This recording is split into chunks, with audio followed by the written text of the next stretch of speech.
Er det mig? Ja, det er Lars. Okay. Nu skal du høre her, Miki.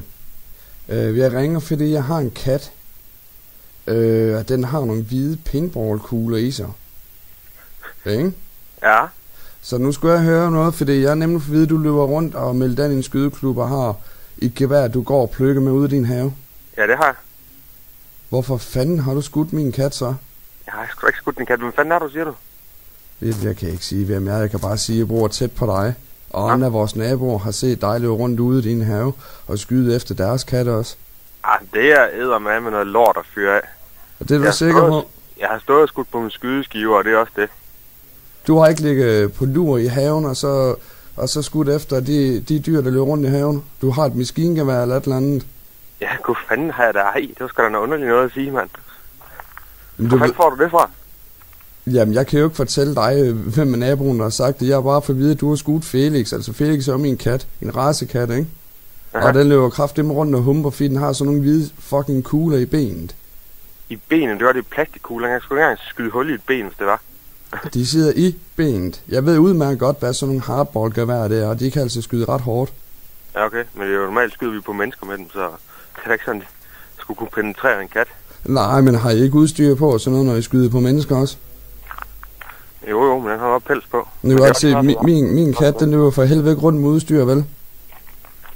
Nu skal lige høre en ting her. Du kan komme op til mig, hvis du vil, men jeg har ikke skudt nogen fucking kat. Nu synes du skal snakke pænt, fordi der er nemlig nogen, der har set dig, Miki. Ikke også? Det er derfor, jeg ringer lidt sur. Ved du hvad? Du kan bare give mig navn, og så skal jeg gå og snakke med dem med det samme. Ja, du kan jo komme... Der er ikke nogen, der skal komme og sige, at jeg skyder nogen. Jamen, så kan du komme over og knække dit gevær foran mig, så hvis det skal være på den måde. Knække mit gevær foran dig? Hvad fanden har det med noget at gøre? Jamen, nægter du ikke? Du nægter simpelthen, du har skudt efter min kat. Du vil gerne indrømme, du løber rundt i din have og leger Rambo med grismanden i hovedet og skudt til højre og venstre. Jeg står og skyder på min fucking skydeskiver. Jeg løber ikke rundt nogen som helst steder. Og du kan bare komme op til mig. Det er helt i orden. Nej, men jeg synes, vi skal ordne det nu. Jeg ordner hvad? Jeg har ikke skudt din fucking kat. Du skulle bare komme med dem, der har sagt det. Nå, og så vil du skyde efter mig, eller hvad? Er du dum? Hvad fanden tror du? Nu skal jeg fortælle noget. Jeg har en kat. Det er en racekat. Den koster 4.000 kroner bare for killing, ikke? Og nu løber den rundt og har kugler over det hele. Jamen, prøv at høre. Du har løbet rundt i din have og skudt efter min kat. Skal jeg rende rundt og skyde efter dine dyr eller dine børn, så kan du hurtigt skaffe rigtig gevær, hvis det skal være på den måde. Prøv her. Find ud af, hvem der har sagt det. Eller det ved du åbenbart. Ja, jeg ved godt, hvem der har sagt det, Miki. Jeg gider bare ikke have, at du skal lyve over for mig. Jamen, jeg har ikke skudt din fucking kat. Okay. Prøv her. Prøv at høre det. Lige benig med en ting. Så vidt du ved, så er der en regel, der hedder, hvis der er et dyr, der løber ind i haven, så må du faktisk skyde det, hvis det er en kat. Så længe du ikke slår det ihjel. Det vil sige, du har skudt min kat så? Nej, prøv nu at høre her. Jeg har ikke skudt din kat. Nej. Kan du ikke bare sige, hvem det er? Så kan vi gå over sammen, og så kan vi snakke om det. Og mine naboer, der har opdaget, at jeg har stået og skudt en kat. Jeg er rimelig sikker på, at der ikke er nogen af mine naboer, der har opdaget noget som helst om, og så har de fandme sagt det til mig, hvis det var. Nu kan jeg fortælle noget. Jeg gider selvfølgelig ikke fortælle, hvor jeg bor lige nu. Men min kat, den har åbenbart været inde i din have, fordi jeg har tjekket det, ikke? Der er ikke andre rundt i vores område, der har set gevær, som du har. Eller i hvert fald med sådan nogle kugler. Med sådan nogle kugler? Ja, små hvide plastikkugler. Det er til et hardballgevær. Ja. Min søn, han har selv sådan et. Ja. Ikke? Og han men hvor bor du hen? Jamen, det vedkommer ikke dig. Men jeg kan tage katten med over, hvis der er mere pis med det. Og så kan du bøde for de kugler, du har skudt i den. Jamen, det er ikke, ved du hvad? Jeg er klar, at vi vil blande politiet ind i, hvis der er noget som helst. For jeg har ikke skudt nogen kat, og det er 100% sikker. Så hvis du har nogen, du er sikker på, der siger det, så gør vi det bare den vej. Jamen, jeg har 2, der har sagt det. Jeg har også billeder af katten, jeg kan sende til dig, hvis der er. Fordi noget at flippe med øret, det er nemlig også skudt af. Hvis der er nogen, der skyder din kat, ikke? Så har det jo ikke en skid med mig at gøre. Jeg har ikke skudt din fucking kat. Prøv, nu synes du skal være meget banden, hvis du har blevet set. Der er en, der har filmet dig med en mobiltelefon. Lig ude i haven, nede på græsset, og så har du bare plukket en helvedes masse skud af, og så har du ramt min kat. Du laver telefonpis på mig, mand. Nej, jeg laver ikke en skid telefonpis, og nu skal du droppe det pis der. Det er telefonpis, det kan sgu da ikke være andet. Prøv at høre, hvis du kan komme op og filme det der, vis mig det. Nu skal jeg lige prøve at se, nu skal jeg lige se nummeret her. Nu kan jeg jo sådan set se dit nummer også, jo, så har jeg jo lavet din adresse. Ja, du kan bare tjekke det på gang. Ikke? Ej, seriøst, er det ikke telefonpis? Nej, det er det ikke. Jeg er rimelig hissig over, at min kat er blevet skudt, og jeg får at vide, at du er med i sådan en skydeklub. Eller hvad fanden der er? Vent lidt.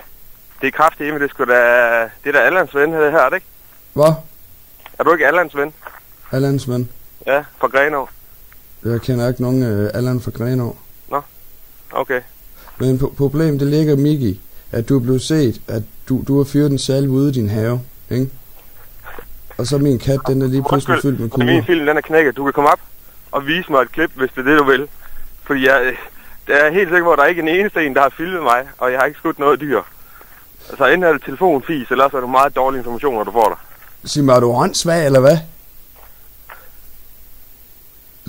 Tror du, jeg vil sidde og lave telefonjoke, fordi min kat, den er... Sig mig, er du syg i hovedet, eller hvad? Jamen, jeg ved sgu da ikke, om din kat er skudt, eller det er fis, det du har gang i. Men jeg kan bare ikke forstå, at der er nogen, der har sagt det til dig og filmet dig, for det tror jeg sgu simpelthen ikke på, at der er nogen, der har gjort. Det vil sige, at du benægter, at du har skudt min kat? Ja, det har jeg jo lige sagt til dig. Ved du, nu skal vi... Jamen, hvorfor løber den så rundt og miaver hele tiden? Det er jo fordi, den er fyldt med kugler, ikke også? Fordi...